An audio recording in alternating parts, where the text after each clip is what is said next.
Premature investing is one of the worst financial decisions that you can make in your lifetime. Some serious consequences that can come behind it. More importantly, I want to discuss this 3 major ingredients that you need at one time in unison with each other in order to start your investing journey successfully or take where you are and alter it so you can have better results with your investing down the line. So we're going to cover what those 3 things are, and we're probably going to break this into a 2-part small mini video series. I am a career retail banker. I am a relationship banker, private client, and small business banker, all wrapped in one. I have an active mortgage license, an active life insurance license, active FINRA, Series 6 investment license, small business banking, credit certified, and then pretty extensive overall history in financial services as a whole. So this is not just coming from somebody who's had success with their personal finances, which I have. I've come from a very rough place with my personal finances and graduated myself to a very healthy place, from significantly low net worth of 5, nearly 6 figures to a plus net worth of 6 figures. Income as well, FICO scores all over 780 plus, etc. But I'm coming to you as a professional as well, somebody with active in the field experience, dealing with investors, dealing with consumers and small business owners, etc. So you're getting this from somebody who has both ends down pat. Now, that having been the case, what are the 3 major ingredients that you need to have going for you at one time in order to be a successful investor? Number 1 is going to be a stable and strong income. Number 2 is going to be a very strong budget. Number 3 is going to be great personal credit. I'm going to give you a breakdown, again, in 2 different segments of why this is essential for you to have and how your banking relationships, your credit behaviors all contribute to you having a successful investment journey in 2 different segments. So again, the first thing that's important that you understand with these 3 things is this all starts with income. And I think a lot of times, because of marketing and a lot of the financial industry trying to constantly basically rope us in to use their products and services, and because investing has become so democratized, it's something that you can literally just open up an app and start doing like that with pennies on the dollar, basically, that we've been kind of lulled into this idea that we can start investing while we're broke. And the reality of it is you cannot, not effective. I can be honest with you, no matter how much compound interest is coming into play, if you are only investing $5 a month, I can assure you you'll be long dead before that money turns into anything useful. That's just the reality of it. You have to have a strong, stable income. That is all relative, because strong and stable income basically means that you have an income that allows you a surplus that you do not have to touch or dig into by any means every month. And you've had it consistently long enough and you can count on it for what you can foresee in the future. So you need to have a stable income, something predictable that you can foresee out in the future. The next thing we talked about is your banking relationships as a whole. The banking relationship is going to be critical for a multitude of reasons, but for the sake of this video, it's going to be crucial because this is where your budgeting and your bucketing is going to come into play. When you are dealing with your banking relationships, they're going to provide a suite of financial products that's going to allow you to compartmentalize everywhere your money's going. And that's going to be essential, because at the end of the day, in order for you to know if you have a strong, stable enough income to start investing, then you're going to have to budget and bucket your money effectively in the first place. Number 3 component is going to be great personal credit. Not decent, not good, great personal credit. Why is personal credit so essential? Personal credit is going to have 2 major components, one of which I'm going to cover in this video. Number 1 is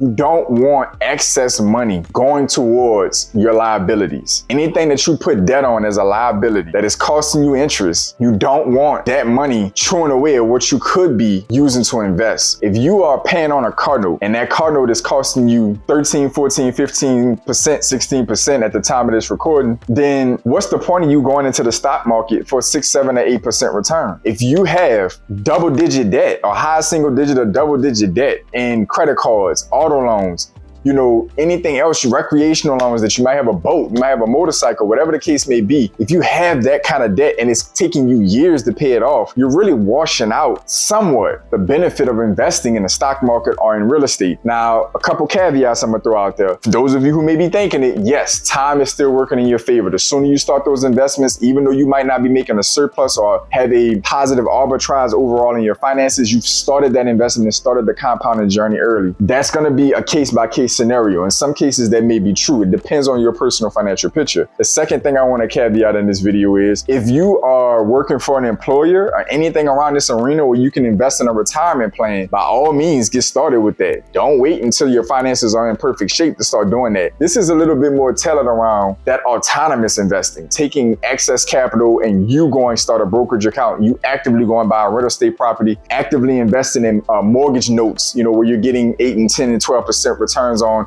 mortgage notes and stuff like that. You need to have your three major ingredients, your three major strong financial pillars in place, ideally before you start investing, or you need to pause where you are in some capacity or another and focus on putting them in place before you start overindulging in investments going forward. You need to make sure that your income is stable, is solid, because the moral of the story is you don't want to start investing prematurely and have to withdraw those funds out for survival. You're messing up your investment. You done killed it pretty much. Number two, you're pretty much putting yourself in a tax implication situation. A lot of investments, once you sell and realize whatever gains or whatever the case may be, now you're putting yourself in a taxable event. And depending on the investment, you might have some kind of penalties if it's some kind of like taxable account or anything to that nature. At the end of the day, you need to make sure these three things are in place because they are integral to making sure that you can not only start investing, but stay invested and compound and add to those investments. If you don't have the stable income, 9 out of 10 times you're going to pull out of those investments early as soon as things get rough because you don't have any financial resilience. The next thing you're going to have is if you don't have a budget and a bucket in place, you're still going to end up probably pulling out of those investments early, or you're going to have a hard time contributing continuously to those investments.